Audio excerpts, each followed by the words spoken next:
कैसे करेंगे। Good evening everyone. तो जैसा कि आप सभी को पता है, हम यहाँ पर ले रहे हैं ऑनलाइन क्लासेस। किस क्लास के लिए? तो वो है 10th क्लास के लिए। किस सब्जेक्ट की? तो वो है मैथ की, जिसमें हमने आपके सेकंड चैप्टर को पढ़ना स्टार्ट कर दिया है। तो आज हम अपना जो टॉपिक आधा रह गया है उसको एक बार पूरा कर लेते हैं। उस टॉपिक के पूरा होने के बाद हम सेट एग्जाम की तैयारी करेंगे और आपका जो 15वां चैप्टर है जिसका नाम है प्रायिकता, उसको सीखेंगे। ठीक है, अभी मध्य पद विभाजन विधि को करते हैं कंप्लीट। तो चलिए, हम पढ़ रहे थे मध्य पद विभाजन विधि के बारे में, जिससे क्या किया जाता है, जिससे जो है वो बहुपद की गुणनखंड किए जाते हैं। तो एक सवाल कर लेते हैं, उसके बाद आगे बढ़ेंगे। तो पहले मैं आपको कुछ सवाल अच्छे से समझाऊंगी, इसको अच्छे से समझने की कोशिश करना। ये है x की घात 2 जमा का निशान 3x-40। ये एक बहुपद है, इसके आपने गुणनखंड बनाने हैं।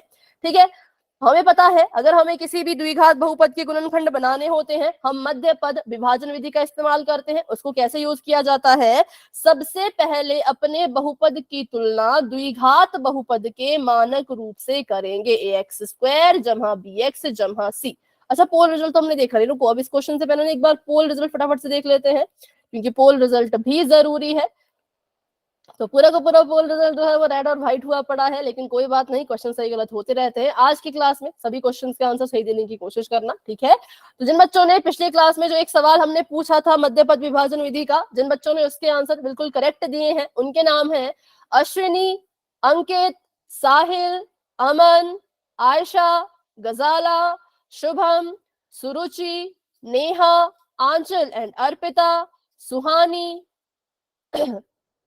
अंजलि, अंजू और प्रीतम। ठीक है, जिन बच्चों ने पिछली क्लास में बिल्कुल करेक्ट आंसर दिए थे। बहुत से बच्चे हैं जिन्होंने पोल में ही आंसर नहीं किया था, तो उनकी टाइमिंग भी देखो, 16 मिनट 2 मिनट की टाइमिंग नहीं होनी चाहिए। आना है तो भी पूरी क्लास अटेंड करो, नहीं तो आओ ही मत। यहाँ पे भी देखो कितने सारे बच्चे हैं जिन्होंने रेड मार्क है, जिन्होंने अपना आंसर ही नहीं किया है पोल में। तो ये बिल्कुल गलत बात है, पोल में आंसर दिया करो। देखो ग्रुप में इस रिजल्ट को अच्छे से देखना और अपना अपना नाम देखना कि आपका नाम कहाँ है। ठीक है, चलिए, तो पहले हमने इसकी तुलना करनी है, अपने द्विघात बहुपद के मानक रूप से तुलना कर दी। अब यहां से हम a, b और c की वैल्यू निकालेंगे। तो बताइए, a की जगह पे कितना है, b की जगह पे कितना है और c की जगह पर कितना है? a की जगह पर 1 मैम, और b की जगह पर 3 और c की जगह पर, हाँ, c की जगह पर -40। बिल्कुल, a की जगह पर 1, b की जगह पर 3, c की जगह पर -40 है। तो हमने इनको लिख दिया। ठीक है, अब देखो, ये मध्य पद विभाजन विधि इसका नाम है। मैं आपको फिर से बताती हूँ, ये 2 चैप्टर में काम आएगा, chapter number 2, chapter number 4। 4-4 number के क्वेश्चन आते हैं और उन क्वेश्चन को अगर हल करना है तो ये मध्य पद विभाजन विधि आनी चाहिए। इसलिए अभी भी मौका है, फिर से सिखा रही हूँ, बिल्कुल अच्छे से सीखो। ठीक है, चलो फिर से रिपीट करती हूँ। पहले आपको एक बहुपद दिया गया होगा, आपको बोला गया होगा कि इसके जो है वो गुणनखंड निकालिए। हमने कहा ठीक है, हम पहले इसकी तुलना करेंगे किसके साथ? ax की घात 2 जमा का bx जमा की c के साथ हमने इसकी तुलना करी। तुलना करने के बाद देखा कि a की जगह पे 1 आया, b की जगह पे 3 आया, c की जगह पे -40 आया। एबीसी की वैल्यू निकाल ली। अब ए बी सी का जो मान निकाला है उसकी मदद से हम निकालेंगे 2 चीजें। पहला निकालेंगे गुणनफल, दूसरा निकालेंगे योग। ठीक है, गुणनफल निकालने के लिए क्या किया जाता है? गुणनफल निकालने के लिए हम ए को सी से गुणा करवाते हैं। तो ए ने अगर सी के साथ गुणा की, ए की जगह पर 1 है, सी की जगह पे -40 है, तो मुझे बताइए गुणा करने पर गुणनफल कितने के बराबर आएगा? -40।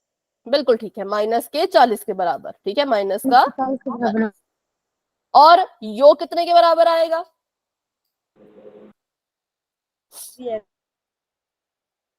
योग है बी की जगह पे कितना है? 3।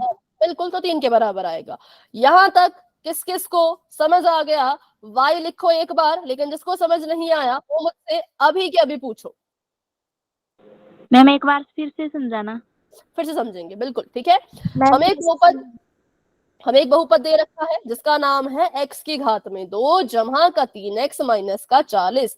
ये कह रहे हैं इस बहुपद के गुणनखंड कीजिए। तो हमें पता है अगर किसी भी बहुपद के गुणनखंड करने होते हैं तो मध्य पद विभाजन विधि का इस्तेमाल करते हैं। मध्य पद विभाजन विधि क्या होती है? बिल्कुल सिंपल होती है।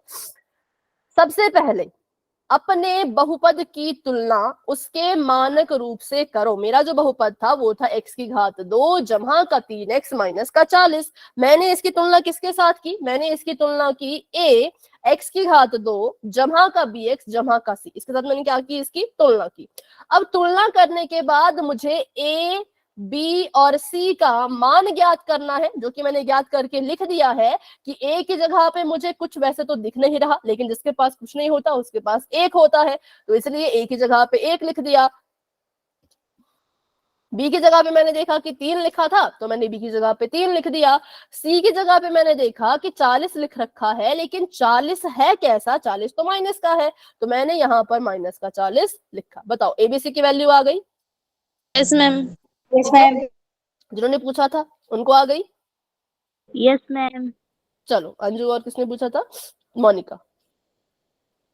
ठीक है, अब एबीसी की वैल्यू निकाल ली है, तो एबीसी की मदद से दो चीजें निकालेंगे। पहली चीज गुणनफल निकालेंगे, दूसरी चीज योग निकालेंगे।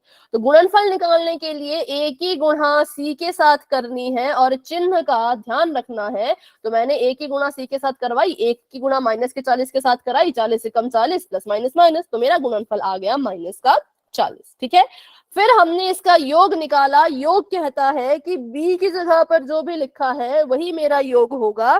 तो b की जगह पर 3 लिखा था, तो हमारा जो योग है वो कितना आया? हमारा जो योग है वो 3 के बराबर आया। बस, ठीक है, बस इसमें इतना ही था। बताओ अभी कोई डाउट? No ma'am. ठीक है, तो अब हमने अपना सवाल यहां से शुरू करना है। अब हमने ऐसी दो संख्याएं ढूंढ के निकालनी है जिनको जब गुणा करें तो 40 आए, जमा करें या घटाएं तो 3 आए। तो हमने कहा ऐसे अगर सोचने लगे तब तो भाई पूरा दिन निकल जाएगा, है ना। तो इसके लिए तरीका क्या होता है? तरीका ये होता है कि जो आपका गुणनफल आया है उसको लिखो। मतलब मेरा गुणनफल आया था 40, वैसे तो माइनस का 40 आया था, पर अभी के लिए मैं इसके साइन को इग्नोर कर सकती हूँ, मैं इसके साइन को अभी दूर रख सकती हूँ। 40 को हम कितनी तरह से गुणा के रूप में लिख सकते हैं? सबसे पहले मेरे दिमाग में आया 40 को लिख सकते हैं 4 गुणा 10, 2 गुणा 20 और 10 मल्टीप्लाई 4। 4 गुणा 10 लिखा ना, सेम है। 4 गुणा 10 लिखो, 10 गुणा 4 लिखो, एक ही बात है। और 3 के पहाड़े में 40 आता नहीं, 4 के पहाड़े में आता था, लिख लिया। 5 के पहाड़े में आता है क्या?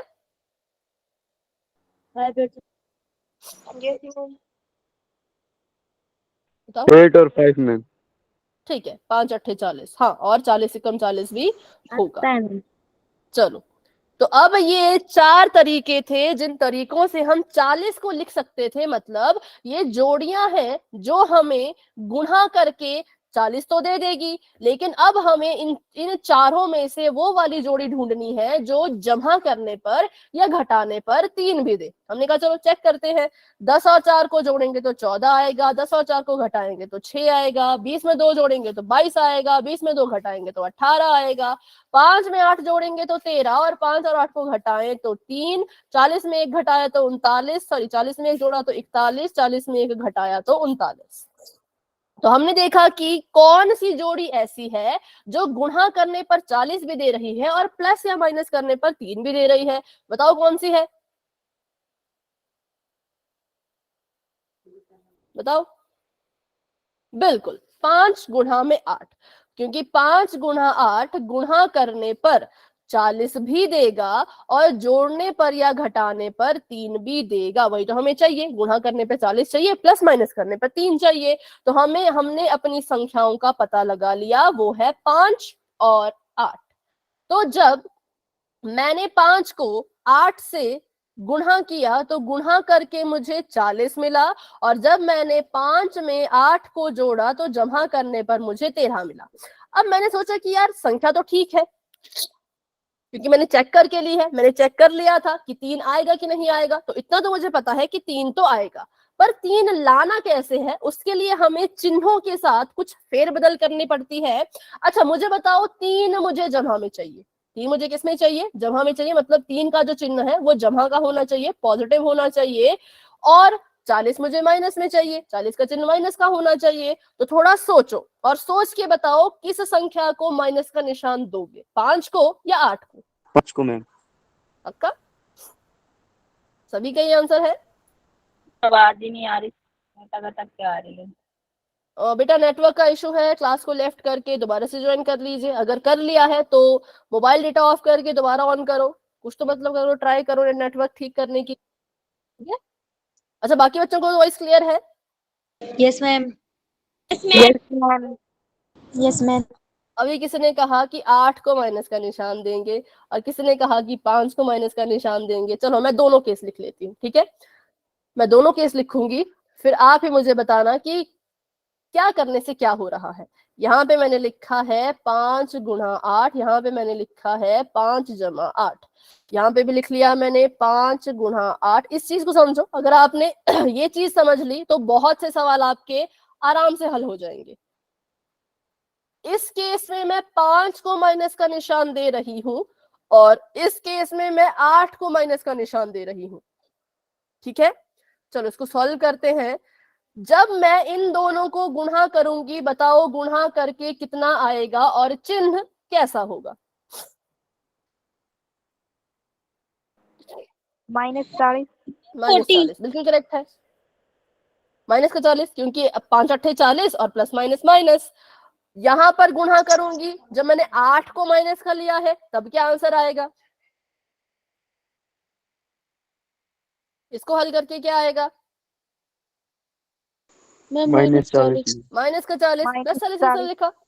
अंशिका प्लस 40 नहीं आएगा बेटा, क्योंकि देखो ना, 5 को 8 से गुणा किया तो 5 8 40 होता है। माइनस को भी जमा से गुणा करो, 5 माइनस का है 8 जमा का है तो प्लस माइनस माइनस। ठीक उसी तरह से 5 को 8 से गुणा किया तो 5 8 40, 5 जमा का है 8 माइनस का है, प्लस माइनस माइनस। तो दोनों ही केस में चाहे बड़ी को आप माइनस का निशान दो चाहे छोटी संख्या को माइनस का निशान दो, 40 आपको माइनस का ही मिलेगा। अब बात करते हैं यहाँ पर, बताओ इसको अगर मैं हल करूं, पहले तो मैंने देखा ये प्लस है ये माइनस है, प्लस माइनस माइनस होता है मतलब मैम माइनस होगा इनका, घटाना है तो घटाओ। और क्या आंसर आएगा घटा के?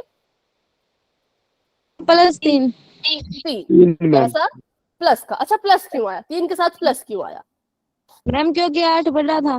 बिल्कुल, क्योंकि 8 बड़ा है, 8 के पास जमा का निशान है तो उत्तर में भी जमा का निशान आएगा। देखो जो बच्चे कंफ्यूज रहते हैं इसमें, ध्यान से मेरी बात सुनो। जब आप जोड़ते हो या घटाते हो, जब जोड़ते और घटाते हैं तो उत्तर में चिन्ह आता है बड़ी संख्या का। फिर से रिपीट करती हूं, जब भी चीजों को जोड़ोगे या चीजों को घटाओगे तो उत्तर में चिन्ह आएगा बड़ी संख्या का। पर जब गुणा करते हैं ना तो ऐसा कुछ नहीं होता। गुणा में क्या होता है, 5 माइनस का है 8 जमा का है, प्लस माइनस माइनस, ठीक है। गुणा में चिन्हों को भी गुणा करते हैं, लेकिन जब जोड़ोगे या घटाओगे तो उत्तर में कैसा चिन्ह आएगा, जो बड़ी संख्या के पास था। जैसे कि 8 जमा का है तो 3 के पास भी जमा का निशान ही आना चाहिए। चलो आगे बढ़ते हैं, इसको बताओ। इसमें तो पहले हमने देखा कि भाई दो चिन्ह एक साथ थे, पहले तो इनको एक बनाओ। ये 5 है, प्लस माइनस क्या बन जाएगा, प्लस माइनस माइनस बन जाएगा, तो माइनस का निशान लगा दिया, 8 लिख दिया। अब जरा इसको सॉल्व करो। मैम -40। 40 नहीं बेटा, माइनस करना है। मैम -40। 5 और 8 को माइनस करो, आप गुणा कर रहे हो। मैम -3। -3 देखो, 5 में से 8 तो होते नहीं माइनस, 8 में से 5 को माइनस करो, 8 में से 5 माइनस किया 3 आया। 8 और 5 में 8 बड़ा है, 8 के पास माइनस का निशान है तो 3 के पास भी माइनस का निशान आएगा, ठीक है। अब देखो हमें चाहिए क्या था, हमें चाहिए था 40 माइनस का और 3 हमें चाहिए था जमा का। तो कब ये दोनों आए, जब हमने किसको माइनस का निशान दिया, 5 को या 8 को? 5 को। 5 को, बिल्कुल। तो जब हमने 5 को माइनस का निशान दिया तब 40 माइनस में आया और 3 जो है वो जमा में आया। लेकिन जैसे ही हमने 8 को माइनस का निशान देने की कोशिश की, 40 तो माइनस में ही आ रहा था लेकिन 3 भी माइनस में आने लगा। तो इसलिए हमने क्या किया, हमने कहा कि ये हमें नहीं चाहिए, क्योंकि इसकी वजह से क्या हो रहा है, 3 माइनस में आ रहा है जो कि नहीं होना चाहिए, 3 हमें जमा में चाहिए। तो 3 जमा में कब आया, जब हमने 5 को माइनस का निशान दिया। तो इसलिए हमारी जो दो संख्याएं होंगी वो कौन कौन सी होंगी, वो होंगी -5 और जमा का 8। ये हमारी दो संख्याएं हुई। ठीक है, अब हमने अपनी दो संख्याओं का पता लगा लिया है, अब इसको हम अपने बहुपद में डाल देंगे। बहुपद में डालने का भी एक तरीका है, वो तरीका अच्छे से सीख लेना।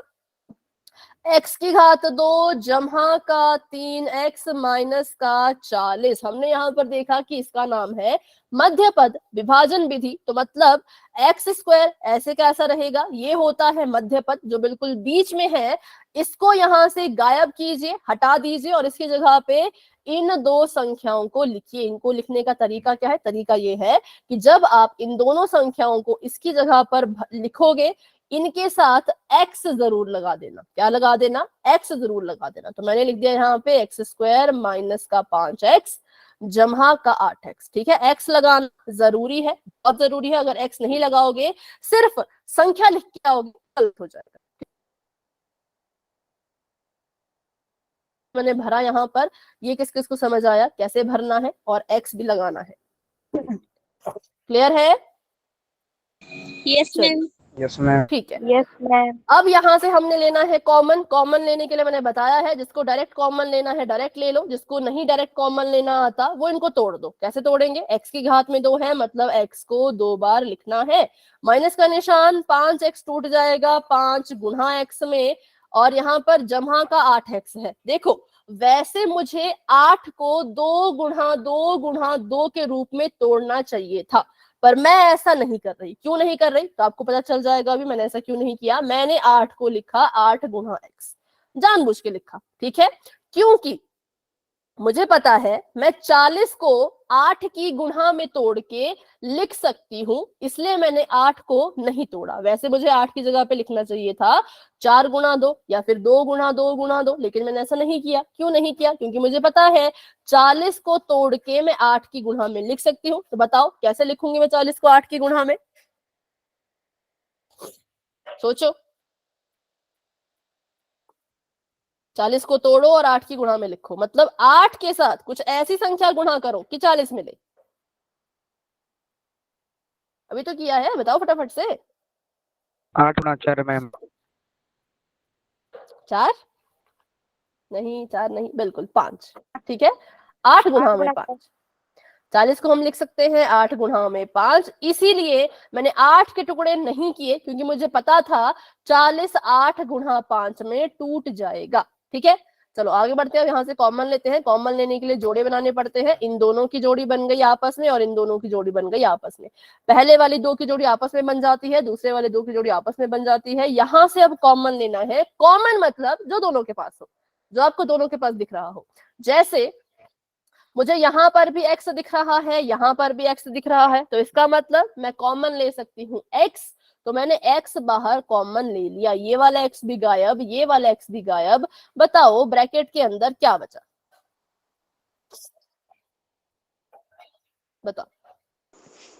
x कॉमन लिया, ये वाला x भी गायब, ये वाला x भी गायब, तो ब्रैकेट के अंदर बचा क्या, बिल्कुल गलत है, x माइनस 5। ठीक है, जमा का निशान।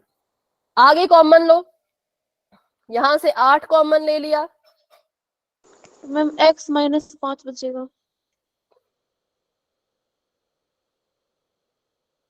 तो यहाँ पे भी क्या बचेगा, x माइनस 5। हम देख पा रहे हैं ना, ये वाला 8 भी चला गया, ये वाला 8 भी चला गया, x बच गया और माइनस का 5 बच गया। सिंपल, तो बस ये हमारा अभी हो गया। अब यहाँ पे देखो एक और चीज हम कॉमन ले सकते हैं, वो क्या है मैम x माइनस 5 और एक x हो जाएगा। बिल्कुल कॉमन ले सकते हैं हम x माइनस 5। तो हमने क्या किया, इस वाले ब्रैकेट को कॉमन ले लिया, x माइनस 5 को बाहर कॉमन ले लिया, और ब्रैकेट के अंदर हमारे पास बच गया x जमा में 8। क्योंकि इसको यहां से गायब करो, इसको यहां से गायब करो, x बच रहा है, जमा का 8 बच रहा है, जो हमने दूसरे ब्रैकेट में लिख लिया है। तो बस ये हमारा आंसर आ गया, ये हमें हमारा उत्तर जो है वो मिल गया। हमने गुणनखंड कर लिए, किसके, बहुपद के। तो ऐसे करते हैं इन क्वेश्चंस को। ठीक है, अभी एक और क्वेश्चन समझेंगे, फिर क्वेश्चन सीधा पोल में है। तो अभी आप सभी के पास एक और मौका है इन सवालों को समझने का, इसके बाद हम सीधा डायरेक्ट क्वेश्चन करेंगे पोल सेक्शन में। चलिए, तो अभी आपके पास अगला सवाल है, जो है x की घात में 2 माइनस का 8 x माइनस का 9 इस बहुपद के गुणनखंड करने हैं। तो इसकी हम तुलना करेंगे किसके साथ, इसकी तुलना करेंगे a x की घात 2 जमा का bx जमा के c के साथ। चलिए बताइए ए बी सी की वैल्यू क्या आएगी। मैम a बराबर 1, b बराबर -8 और c बराबर -9। ठीक है, ए आ गया 1 के बराबर, बी आ गया -8 के बराबर, सी आ गया -9 के बराबर। अब यहां से गुणनफल और योग भी निकालो और मुझे बताओ गुणनफल कितना और योग कितना। मैम योग 8। 8। 8 नहीं, मैम -8। हाँ -8 बिल्कुल। और गुणनफल ma'am 9 ma'am x square. -9x²। ठीक है, बोल सकते हैं, पर अभी अगर हम सिर्फ a गुणा c करें तो a की जगह पर है 1, c की जगह पे -9, तो गुणनफल आया -9। ठीक है, -9। अब ऐसी संख्या ढूंढो भाई जिसको गुणा करे तो 9 आए, जोड़े घटाए तो 8 आए। सोचने लगे, सोचते सोचते पता नहीं चला तो 9 को कोने में लिखा, देखा कि 9 को कैसे लिख सकते हैं। 9 को लिख सकते हैं 3 गुणा 3, 9 गुणा 1। ठीक है, अब इसमें से एक ही जोड़ी ले पाएंगे, तो बताओ किस जोड़ी को मैं लूं, 3 गुणा 3 को लूं या 9 गुणा 1 को लूं। मैम फिर से बोलो, 9 गुणा 1 को। क्यों, कारण भी बताओ।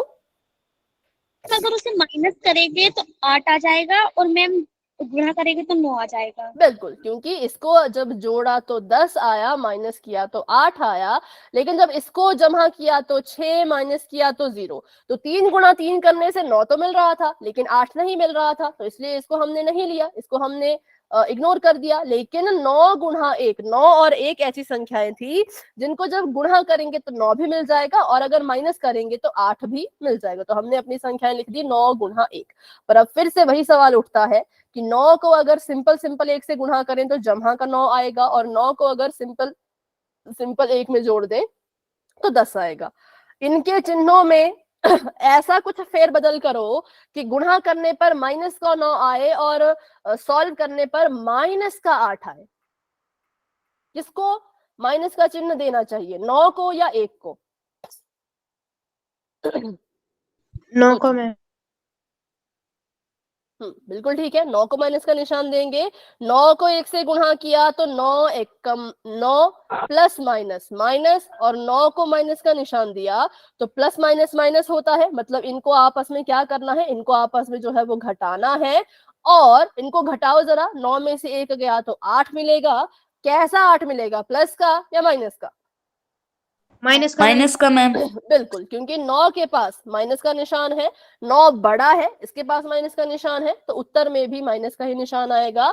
इसीलिए माइनस का 9 और जमा का 1 ये दोनों ऐसी संख्याएं हैं जिनको जब गुणा करें तो माइनस का 9 आ जाएगा और जमा करें तो माइनस का 8 आ जाएगा। ठीक है, चलिए तो अभी इन संख्याओं को हमने लिखना है अपने बहुपद में। पहले बहुपद लिख लेते हैं, x की घात 2 माइनस का 8x माइनस का ही 9। मध्य पद की जगह पे लिखना है चीजों को, तो x की घात 2 ऐसे कैसा रहेगा, माइनस का 9 ऐसे कैसा रहेगा, बीच वाला जो पद है उसकी जगह पे लिखो माइनस का 9x जमा का 1x।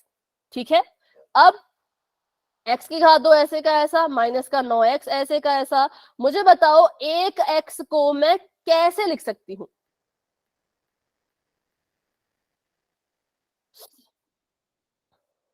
एक एक्स को 1x लिखना जरूरी है या किसी और तरीके से भी लिख सकते हैं? मैम x लिख दो तो पता चल जाता है। सिर्फ बिल्कुल अकेला x लिख दो, क्योंकि x जब 1 के साथ गुणा करेगा तो x ही तो आएगा, है ना। पर अगर आप लिखना चाहो तो लिख सकते हो, क्योंकि रिस्क नहीं लेना है बिल्कुल भी। यहाँ पे 1 ही रहने दो और इसके साथ जो है वो x गुणा में लिख दो। ठीक है, ऐसे लिख दो 1x और माइनस का 9। अब हमने कॉमन लेना है, कॉमन लेने के लिए फिर से जोड़े बना दो इन दोनों के और इन दोनों के। ठीक है, अब हम क्या करेंगे, अब हम जो है वो इसको यहाँ पे हल करेंगे, कॉमन लेने की कोशिश करेंगे। तो सबसे पहले हमने देखा, इसको तोड़ो, x की घात 2 को तोड़ के लिख दिया हमने x गुणा में x। x की घात 2 थी, तोड़ के लिख दिया x गुणा में x, माइनस का निशान 9 गुणा में x। ठीक है, इन दोनों का एक जोड़ा बन जाएगा कॉमन लेने के लिए। आगे देखो तो इसको लिख सकते हैं 1 गुणा में x। अच्छा, अब मुझे दिख गया कि यहाँ पर 1 है। अब सोचो जरा, थोड़ा सा सोच के बताओ, क्या मैं 9 को 1 की गुणा में लिख सकती हूँ?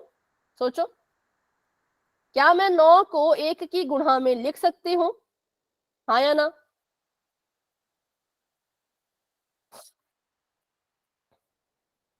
कैसे? लिख के भी बताओ कैसे। नहीं लिख सकते? अच्छा, अयान और फ्लाई करेंगे, नहीं लिख सकते हैं। देनिका कह रही है, सॉरी सुरुचि कह रही है लिख सकते हैं। पुष्पा भी कह रही है लिख सकते हैं। कैसे लिख सकते हैं, लिख के बताओ। 9 को 1 की गुणा में।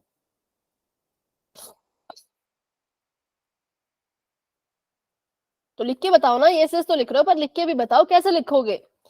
जैसे मैंने x को लिखा 1 गुणा में x, वैसे ही 9 को कैसे लिख सकते हैं? बिल्कुल करेक्ट, वेरी 1 गुणा 9 गुड। मैम। 1 गुणा में 9, क्योंकि फर्क नहीं पड़ेगा ना, 9 को आप 9 लिखो या 1 गुणा में 9 लिखो, आएगा तो 9 ही, आएगा तो 9 ही। इसको हल करो तब भी तो 9 ही आएगा। तो हमने तोड़ के इसको लिख दिया गुणनखंड में ऐसे। देखो ध्यान से गुणनखंड देखो, फिर से बता देती हूँ। x की घात में 2 था, x को x गुणा x लिख दिया, ठीक है। 9 की गुणा में x था, 9 को गुणा x लिख दिया। 1 x था, इसको लिख दिया 1 गुणा में x, और माइनस का 9 था, इसको लिख दिया 1 गुणा में 9, क्योंकि हमें कॉमन निकालना है। कॉमन निकालने के लिए अगर यहाँ पर 1 है गुणा में, तो इस वाली संख्या को भी 1 की गुणा में लिख लेना। फिर से रिपीट कर रही हूँ, अगर आपको ऐसा दिख रहा हो कि ये वाली जो चीज है वो 1 की गुणा में है, तो अपने इस वाली संख्या को भी 1 की गुणा में ही लिखना है। समझ आ गया? ठीक है, अब इसको कॉमन लेते हैं। यहां से x कॉमन ले लिया, बाहर आ गया x, ब्रैकेट के अंदर क्या बचा? x -9। ठीक है, और आगे बढ़ते हैं। यहां पर कॉमन क्या आएगा बताओ, बताओ यहाँ पे कॉमन क्या आएगा? 1। तो ये वाला 1, ये वाला 1 कॉमन ले लिया, जमा का एक बाहर कॉमन आ गया, और ब्रैकेट के अंदर क्या बच गया बताओ? ब्रैकेट के अंदर क्या बच गया? x -9। x -9। हमारे दोनों ब्रैकेट सेम आ रहे हैं, ये भी x -9 है, ये भी x -9 है, तो हम कहेंगे कि हमारा आंसर जो है वो यहां तक लगभग ठीक है अभी तक। ठीक है, अब इसको सॉल्व करते हैं। अब यहां से कॉमन कौन आ जाएगा? तो x -9 भी बाहर कॉमन आ जाएगा, तो इसको भी कॉमन ले लो। x -9 को लिख दिया एक बार एक ब्रैकेट में, और इसके अलावा बच गया x जमा का 1, तो ये हमें हमारा आंसर जो है वो मिल चुका है। ठीक है, चलिए, तो हमारा आंसर आ चुका है। तो ये था हमारा पूरा का पूरा सवाल। इसका अगर आप स्क्रीनशॉट लेना चाहते हो स्क्रीनशॉट ले लीजिए, अगर इसको आपने कॉपी पे नोट कर लिया तो बहुत अच्छी बात है। ये हमारा आंसर आ चुका है। इसके बाद हम क्वेश्चन करने वाले हैं पोल में। तो अगर आपने स्क्रीनशॉट ले लिया हो या कॉपी पर नोट कर लिया हो तो फटाफट से वाई टाइप कीजिए, अगर नहीं किया है तो फटाफट से स्क्रीनशॉट लेके फिर वाई टाइप कीजिए। ठीक है, चलिए, तो अभी करते हैं एक सवाल, उसको हम पोल में करेंगे। पिछली बार कुछ बच्चों ने आंसर ठीक किया था, इस बार कोशिश करना कि उससे ज्यादा बच्चे आंसर ठीक करें, क्योंकि बहुत से सवाल हमने सीख लिए हैं इसके। थोड़ा सा सवाल मैं भी आपको समझा दूंगी करना क्या है, ठीक है, फिर उसके बाद आप क्वेश्चन को खुद सॉल्व करना। तो क्वेश्चन आप सभी के सामने ये है, ध्यान से इसको हल कीजिएगा।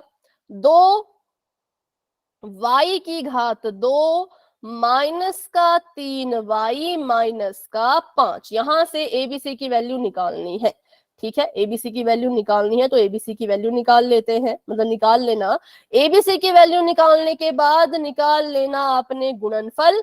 गुणनफल ऐसा निकालना कि चिन्ह का ध्यान रखना, फिर उसके बाद निकाल लेना योग। योग भी ध्यान से देखना भाई, उसका चिन्ह कैसा है, क्या है। तो गुणनफल होता है a गुणा में c, योग होता है जो b की जगह पर होता है। तो चलिए मैं आपको एबीसी की वैल्यू निकाल के बता देती हूँ, फिर आप इसको खुद से हल कीजिएगा। आप ही बताओ a की जगह पे कौन है, कौन करके बताओ। 2 मैम। b की जगह पे कौन है? -5।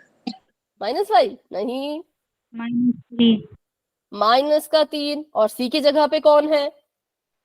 -5। माइनस का 5। बिल्कुल, माइनस ये का है a y की घात 2 जमा का by जमा का c। एबीसी की वैल्यू मैंने बच्चों वहां लिख ली है, तो अच्छे से करना। a को c से गुणा करना है, और योग होगा जो b की जगह पे होगा।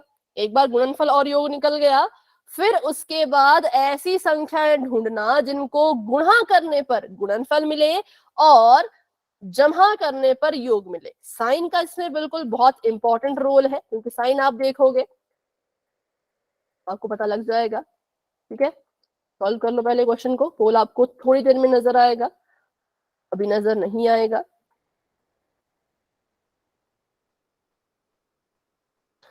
चलिए, तो अभी 5 सेकंड में पोल नजर आएगा। 5 4 3 2 1। कहीं पर फंस जाओ, नहीं पता लगे क्या करना है तो पूछ सकते हो, आंसर नहीं बताना है पर सवाल पूछ सकते हो, ठीक है। गुणा करके गुणनफल के बराबर आए और जब उसको जमा करो तो योग के बराबर आए। गुणनफल और योग पहले तो निकाल लो, फिर उनके चिन्ह भी देख लेना अच्छे से, ठीक है। Done ma'am. Done ma'am. Okay, जिन्होंने कर लिया है हैंड रेज कर लो। थोड़ा सा जल्दबाजी में बच्चों गलत कर रहे हो। देखो ना, 2 ऑप्शन तो इसमें है एक्स वाले। जब आपका समीकरण ही पूरा वाई में है तो एक्स में कैसे आंसर आ सकता है। तो सिर्फ पहले ब्रैकेट को नहीं देखना है, दोनों ब्रैकेट को देखो कि एक ब्रैकेट में कैसा आना चाहिए, दूसरे ब्रैकेट में कैसा आना चाहिए। जब आपका समीकरण ही बच्चों वाई में है तो एक्स वाले कैसे ठीक हो सकता है। 4 बच्चों ने एक्स वाले ऑप्शन को चुना है, कैसे हो सकता है बताओ मुझे। जब समीकरण ही पूरा वाई में है तो जो इसके गुणनखंड होंगे वो भी तो वाई में होंगे ना, एक्स में तो नहीं होंगे। तो एक्स वाला उत्तर क्यों चुन रहे हो। इसका मतलब आप सॉल्व नहीं कर रहे हो। अभी देखो, अभी फिर से किसी ने उसी ऑप्शन को चुना, गलत है। ऑप्शन में पढ़ लेती हूँ एक बार। पहला ऑप्शन है y-1 2y जमा 5। दूसरा ऑप्शन है y-1 2x जमा 5। अब x कहां से आया, x थोड़ी ना आ सकता। तीसरा ऑप्शन है y जमा 1 x जमा 4। फिर से x थोड़ी आ सकता जब हमारा समीकरण ही y में है, तो x कैसे। और चौथा ऑप्शन है y जमा 1 2y माइनस 5। तो 7 बच्चों ने एक्स वाले ऑप्शन को चुना है। अब मुझे नहीं पता क्या सोच के चुना है, इससे मुझे लग रहा है कि आप तुक्का मार के कर रहे हो, आप सॉल्व नहीं करते हो क्वेश्चन को, यहां से मुझे ये पता चल रहा है। तो जब पोल रिजल्ट बनेगा तो मैं देख लूंगी 7 बच्चे वो कौन कौन थे, उससे मुझे पता चल जाएगा कि ये तुक्का मार के कर रहे हैं, क्वेश्चन सॉल्व नहीं कर रहे। क्योंकि बिल्कुल सिंपल सी बात है भाई, जब सवाल ही वाई का है तो उत्तर में एक्स कहां से आया, डन कहां मैम। से एक्स आया। हाँ चलो सभी करो, सभी ट्राई करो, तुक्का मत लगाया करो। 4 नंबर का सवाल है, इतने हल्के में क्यों लेते हो। पेपर में पास होना बहुत जरूरी है। 4 चैप्टर आएंगे, सॉरी 6 चैप्टर आएंगे, 6 में से 2 चैप्टर तो इसी पे आधारित है, मध्य पद विभाजन विधि का ही सवाल आने वाला है, बता दिया है, फिर भी आप अच्छे से नहीं सीख रहे।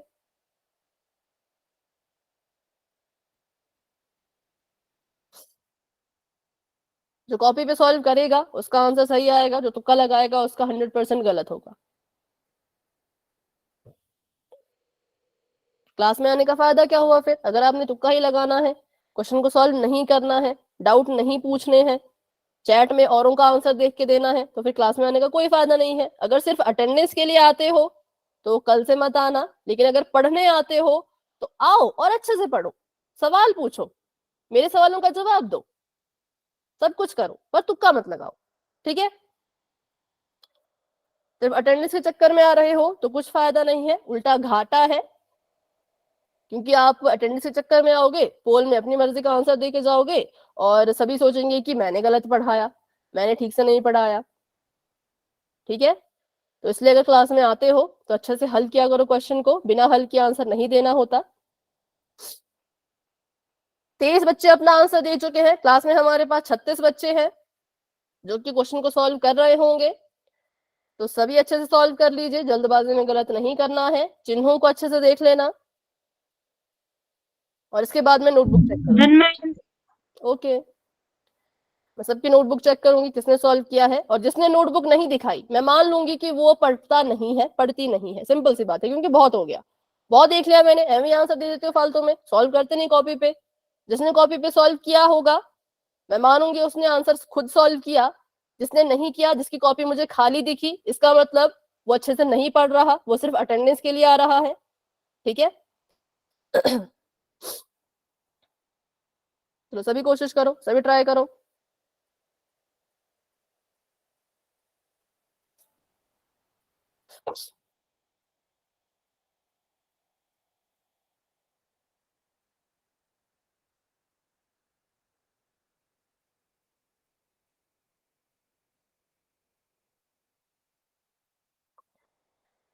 ठीक है, अभी मुझे बताओ कौन बच्चे इसको अभी भी सॉल्व कर रहे हैं, जिनको इस क्वेश्चन को सॉल्व करने के लिए थोड़ा और समय चाहिए। माइक ऑन करके यस बोलिए, जिसको भी समय चाहिए। यस। ओके, आयशा को चाहिए। और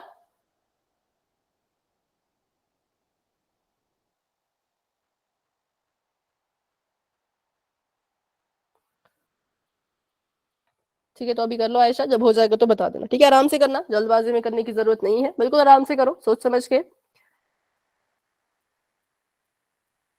ऐसा मत सोचा करो कि पोल ओपन हो गया तो भी आंसर 2 सेकंड में देना है, नहीं। टाइम आपको पूरा मिलेगा, जितना टाइम मांगोगे उतना टाइम मिलेगा, पर लेते ही नहीं हो टाइम। पता नहीं किस बात की जल्दी होती है, फटाफट से आंसर कर देते हो पोल में। जिसने आंसर कर दिया है हैंड रेज कर लीजिए।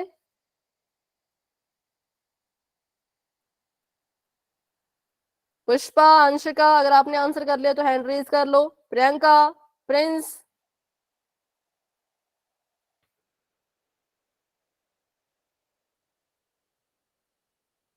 बेबी, साहिल, सतीश, महिमा, सोनाली, पूजा, सुभाष जी के नाम से जो है, सुहानी, गुलशन, मोनिका।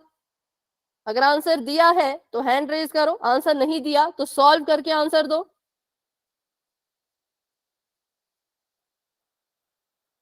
ठीक है, और मैं कर रही हूँ 10 सेकंड का इंतजार, उसके बाद हम पोल को एंड कर देंगे। जिसने आंसर नहीं दिया उनके पास अभी भी 10 सेकंड है। 10, 9, 8, 7, 6, 5, 4, 3, 2, 1। पोल अभी के लिए हो चुका है एंड, और इसका रिजल्ट आप पोल सेक्शन में देख सकते हो, आंसर अपना चैट में बता सकते हो। तो चलिए सभी अभी अपना कैमरा ऑन करके मुझे नोटबुक दिखाइए। जिसने भी कैमरा ऑन करके नोटबुक नहीं दिखाई, मैं समझ जाऊंगी उसने खुद से नहीं किया है, और उसका क्लास में आना ना आना मेरे लिए मैटर नहीं करता, क्योंकि जो क्वेश्चन को सॉल्व करके नहीं दिखाएगा उसका मुझे कैसे पता क्लास में पढ़ रहा है कि नहीं पढ़ रहा है, कैसे मैं पता लगाऊं? उसका मतलब है आपने तुक्का मारा है। ओके, ऐसा आपकी नोटबुक में देख रही हूँ, कहाँ पे क्वेश्चन सॉल्व किया आपने? सिर्फ पोल वाला। ठीक है, क्वेश्चन आपने सॉल्व किया है, वेरी गुड। सही आया है गलत आया है वो अलग बात है, क्वेश्चन सॉल्व किया है इसीलिए वेरी गुड। ओके सोहानी, आपका मैं आंसर देख रही हूँ। ओके, आपने भी क्वेश्चन को सॉल्व किया, बहुत अच्छे, वेरी गुड। ओके अमन, आपका मैं देख रही हूँ, पर नोटबुक नहीं दिख रही। ओके मोनिका, जिसने जिसने कॉपी दिखाई वो हैंड रेज करते जाना। ओके अमन, आपने कैमरा ऑन करो बेटा। मोनिका, आपका मैं देख रही हूँ। ओके अमन, आपका भी मैं देख रही हूँ। हाँ, अमन काले जी के नाम से जो है आपने भी सॉल्व किया है, वेरी गुड। मोनिका ने भी सॉल्व किया है, वेरी गुड। अमन बागरी जी के नाम से जो है उन्होंने भी सॉल्व किया है, वेरी गुड। पलक और अंशिका, आप दोनों ने भी क्वेश्चन को सॉल्व करने की कोशिश की है, लेकिन पलक आपने इसको आगे नहीं किया। आपने ये जो निकाल दिया पर उसके आगे नहीं निकाला, तो आधा सॉल्व किया है, आधा क्यों नहीं किया? अंशिका ने पूरा सॉल्व किया है, ठीक है। साहिल, प्रिंस आपने कॉपी नहीं दिखाई, हैंड नीचे कीजिए। प्रीति, आपने भी नोटबुक नहीं दिखाई, हैंड नीचे कीजिए। साहिल, जांगरा जी के नाम से जो बेटा फिर से नोटबुक दिखाओ। ओके, अयान एंड अल्फिया, आपने भी पूरा क्वेश्चन सॉल्व किया है, very good. Ashwini, okay Ashwini, आपने भी सॉल्व किया है, वेरी गुड। प्रीति ने भी सॉल्व, प्रीति फिर से कैमरा ऑन करो, आधा ही कैमरा, मतलब थोड़ा ही दिखा मुझे, ज्यादा नहीं दिखा।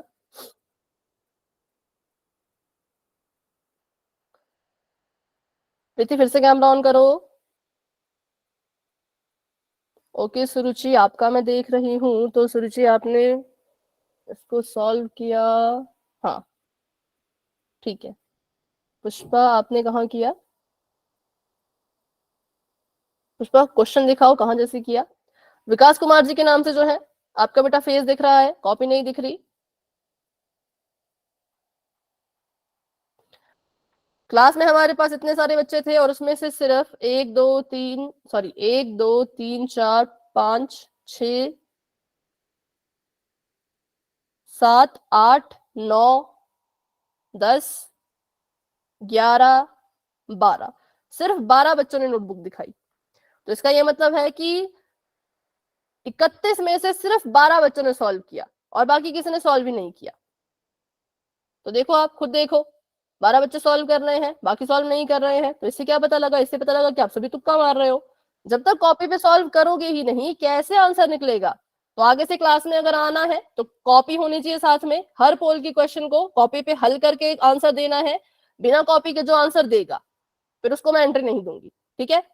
क्योंकि सिर्फ अटेंडेंस के लिए अगर आ रहे हो तो मत आओ, कोई जरूरत नहीं। अटेंडेंस के लिए आ रहे हो तो अटेंडेंस सर को बोल देना, हम क्लास में हमें मजा नहीं आता, हमें कुछ समझ नहीं आता, हम नहीं लगाना चाहते, मना कर देना साफ। लेकिन ऐसे ही अटेंडेंस के लिए मत आओ, क्योंकि पोल का रिजल्ट उसका एक रिजल्ट बनता है। आप मत सोचो कि पोल का रिजल्ट आपको ऐसे खेलने के लिए गेम है, वो गेम नहीं है, उसका रिजल्ट बनता है।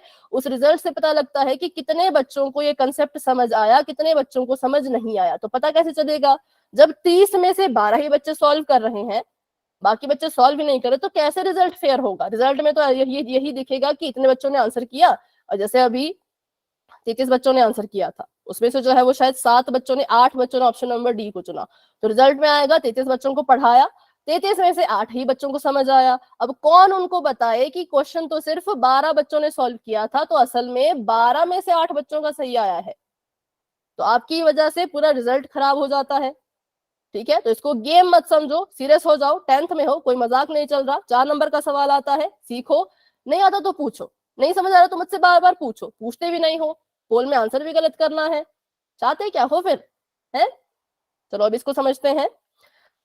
तो इसको अलग से पेज पे करेंगे शुरू से। बिल्कुल, हमें एक पोलिनोमियल, एक बहुपद दे रखा था जो है 2y की घात में 2 माइनस का 3y माइनस का 5। इस बहुपद के हमने गुणनखंड बनाने हैं, ठीक है? और गुणनखंड बनाने के लिए हमें पता है कि हमें जो है वो मध्य पद विभाजन प्रमेय का इस्तेमाल करना पड़ता है। उसका इस्तेमाल करना बहुत बार सीख लिया था हमने, और उस पर आधारित ये आखिरी सवाल था पोल का। इसके बाद कोई सवाल नहीं है। तो इसको इसकी तुलना करेंगे a y की घात 2 जमा का b y जमा का c इससे, ठीक है? कोई भी बहुपद आता है उसकी तुलना किससे करनी है? उसकी तुलना करनी है द्विघात बहुपद के मानक रूप से। यहाँ पर y था समीकरण में, तो मैंने भी a y की घात 2 जमा b y जमा c लिखा। अगर x होता तो मैं लिखती a x की घात 2 जमा का b x जमा का c, ठीक है? अब यहां से हमने एबीसी की वैल्यू निकालनी थी, तो a की वैल्यू, b की वैल्यू, c की वैल्यू निकालिए। a की जगह पर 2 है तो 2 लिख दिया। b की जगह पर 3 था, लेकिन कैसा 3 था? माइनस का 3 था, तो माइनस का 3 लिखेंगे। c की जगह पर वैसे तो 5 था, पर कैसा था? माइनस का, तो माइनस का 5 लिखेंगे, ठीक है? अब इसके बाद क्या करना होता है? एबीसी की वैल्यू एक बार निकाल ली, अब क्या करेंगे? अब हम जो है वो इसका निकालेंगे गुणनफल, और साथ में इसका निकालेंगे योग। ये हमने निकाला इसका गुणनफल यहाँ पर, और ये हमने लिखा यहाँ पर योग। तो गुणनफल निकालने के लिए सिंपल सी बात है, करना क्या होता है? a को c से गुणा करना होता है। गुणनफल निकालने के लिए a की गुणा c में करेंगे, मतलब 5 की गुणा 2 में करेंगे। तो 5 को जब हमने 2 से गुणा, सॉरी a की जगह पे 2 था, गलत लिखा, a की जगह पे 2 लिखो, गुणा का निशान, c की जगह पे 5 है, कैसा 5 है? माइनस का 5 है। तो माइनस के 5 को जब 2 से गुणा किया तो गुणा करके कितना आया? बताओ। माइनस का 10। माइनस का 10, क्योंकि बिल्कुल 5 दूनी 10 होता है और प्लस माइनस होता है माइनस, तो आ गया माइनस का 10।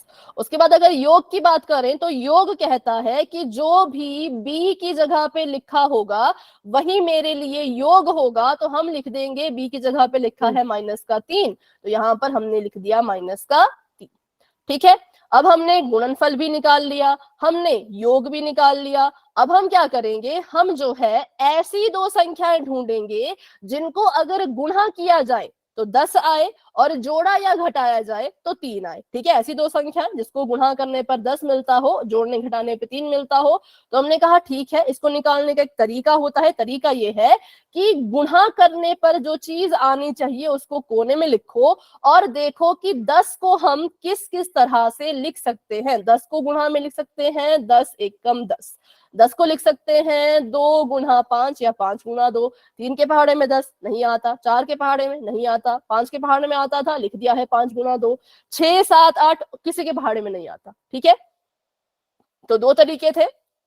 10 को लिखने के 10 एकम भी 10 होता है, 5 दूनी भी 10 होता है, लेकिन इन दो जोड़ियों में से एक ही जोड़ी है जिसको हम चुन पाएंगे, क्योंकि गुणा करने पर 10 तो चाहिए लेकिन जमा करने पर भाई 3 भी तो चाहिए। तो चेक करते हैं, 10 में 1 को जोड़ा 11 आया, 10 में 1 को घटाया 9 आया, 5 में 2 को जोड़ा 7 आया, 5 में 2 को घटाया 3 आया। तो हमने देख लिया कि 2 और 5 ऐसी संख्याएं हैं जिनको जब गुणा करेंगे तो 10 भी मिलेगा और जिनको जब घटाएंगे तो 3 भी मिल जाएगा।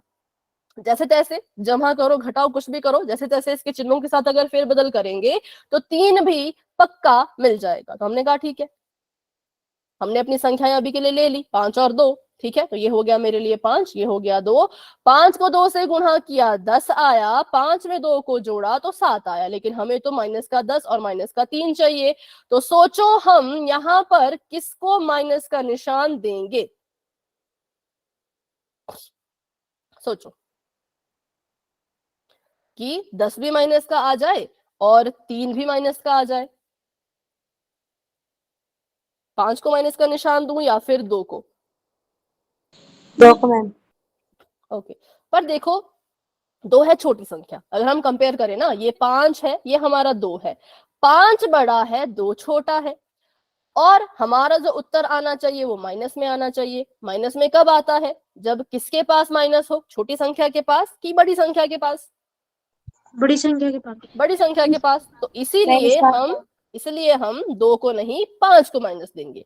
तो मैंने इसको माइनस का निशान दिया, तो आ गया 5 दूनी 10, 2 था जमा का, 5 था माइनस का। संख्या की गुणा संख्या से की तो 5 दूनी 10 आया, माइनस की गुणा प्लस से की तो प्लस माइनस माइनस आया, ठीक है। यहाँ पे भी माइनस का 5 है तो नीचे भी 5 को माइनस का बनाओ। अब इसको हल करो, ये माइनस का है ये प्लस का है, प्लस माइनस माइनस होता है, मतलब इनको आपस में घटाना है। तो घटाइए इनको आपस में और देखिए क्या आंसर आया। -3 मैम। 3 आया, एक तो संख्या 3 आई, ठीक है। 5 बड़ा है, 5 के पास माइनस का निशान है तो 3 के पास भी माइनस का निशान आएगा। किसकी वजह से? 5 की वजह से। क्योंकि करना क्या होता है, जब भी आप किसी चीज को जोड़ते हो या घटाते हो, हमेशा देखा करो कि बड़ी संख्या के पास कैसा निशान है। 5 बड़ा था, 5 के पास माइनस था तो 3 के पास भी माइनस आया, ठीक है। तो इसलिए जानबूझ के मैंने 5 को माइनस का निशान दिया, क्योंकि मुझे पता है अगर मैं बड़ी संख्या को माइनस का निशान दूंगी तो जोड़ने पर या घटाने पर उत्तर भी माइनस का आएगा। जब गुणा करते हो तो आपकी मर्जी है, जिस मर्जी को दे दो, है ना। लेकिन क्योंकि हम जोड़ा ले रहे हैं, जोड़े में अगर यहाँ पर 5 माइनस है तो ऊपर भी 5 ही माइनस का लेना है। तो अभी हमने इसको किया, साइन के साथ फेरबदल की, तो हमें बिल्कुल मिल गया जो हमें चाहिए था, माइनस का 10 माइनस का 3। कैसे मिला? जब हमने 5 को माइनस का लिया और 3 को नहीं 2 को जमा कर लिया, ठीक है। चलिए इसको भरते हैं अपने बहुपद में। बहुपद लिख दिया, 2y की घात में 2 माइनस का 3y और माइनस का 5। मध्य पद विभाजन है, मतलब हमने मध्य पद को क्या करना है? तोड़ना है। तो चलिए तोड़ते हैं। 2y की घात 2 ऐसे कैसा रहेगा? माइनस के 3y की जगह पे लिखेंगे माइनस का 5y। देखो मैंने बताया था कि संख्या जब जब लिखनी है चर उसके साथ लगाना है। 5 था माइनस का, हमारा समीकरण y में है तो हम 5 के साथ भी y लगाएंगे। जमा का 2 था, समीकरण y में है तो 2 के साथ भी y लगाएंगे, और माइनस का 5 ऐसे का ऐसा ही रहेगा।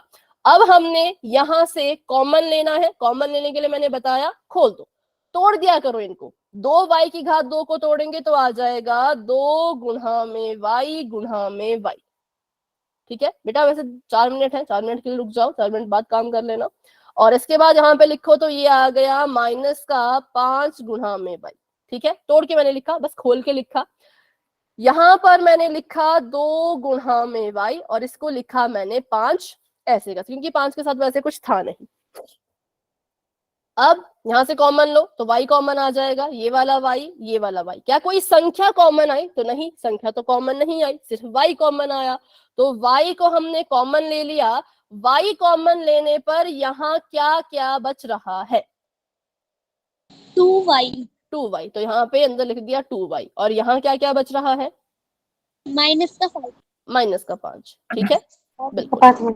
अब आगे बढ़े, आगे देखा भाई इनके पास तो कुछ कॉमन ही नहीं है, ना तो y कॉमन आ रहा, ना तो कोई संख्या कॉमन आ रही। पर हमें पता है, हमें एक चीज हमेशा याद रहती है कि जिसके पास कुछ नहीं होता उसके पास हमेशा कौन होता है? मैम 1। 1 होता है। तो वैसे ही जिनके पास कुछ कॉमन नहीं होता उनके पास भी एक कॉमन होता है, क्योंकि मैं अपनी मर्जी से लिख सकती हूँ यहाँ पर गुणा में 1 गुणा में 1, क्योंकि एक अगर इनके साथ गुणा कर भी लेगा ना तो उसको कोई फर्क तो पड़ेगा नहीं। इसको गुणा करके देखो, 2y का 2y मिल जाएगा, 5 में 1 की गुणा करके देखो, 5 का 5 मिल जाएगा। तो एक की गुणा करने से कुछ ज्यादा फर्क नहीं पड़ता, तो इसको हम ऐसे लिख सकते हैं। तो यहाँ से जमा का एक कॉमन ले लिया, मतलब ये कॉमन ले लिया, तो बताओ ब्रैकेट के अंदर क्या बचा? मैम 2y माइनस का 5। बिल्कुल 2y माइनस 5। ठीक है, अब यहां से हमने देखा कि ये दोनों ब्रैकेट सेम आ रहे हैं, मतलब हमने यहां तक अपना आंसर जो है वो बिल्कुल ठीक किया है। अब यहां से कॉमन ले लो, यहां से हमने कॉमन ले लिया 2y माइनस का 5 एक ब्रैकेट में, तो दूसरे ब्रैकेट में क्या क्या बच गया? y plus 1। तो ये हमारा आंसर होना था। ठीक है, ये हमारा आंसर था जो कहाँ था, जो ऑप्शन नंबर डी में था। तो जिन बच्चों ने ऑप्शन नंबर डी को चुना है उनका आंसर बिल्कुल करेक्ट है। जिन बच्चों ने बी और सी को चुना है वो तो बिल्कुल ही गलत है, पता नहीं वो क्या सोच के आंसर दे रहे थे। तो ये मैं जरूर देखूंगी किसने बी और सी को चुना था। बाकी ए भी गलत है क्योंकि साइन गड़बड़ हो गया। जमा का 1 होना चाहिए था, माइनस का 5 होना चाहिए था। ठीक है, तो बस ये था इसका सोल्यूशन। तो चलिए अभी आज की क्लास को यहीं तक रखते हैं। आज की क्लास को लेकर के किसी बच्चे के मन में कोई भी डाउट है तो पूछो, किसी सवाल कोई सवाल समझ नहीं आया तो पूछो, लेकिन अगर सब कुछ क्लियर है तो अभी आप क्लास को लेफ्ट कर सकते हो। अभी के लिए good night and bye bye, मिलते हैं वो अगली क्वेश्चन दोबारा क्लास में। समझा दो।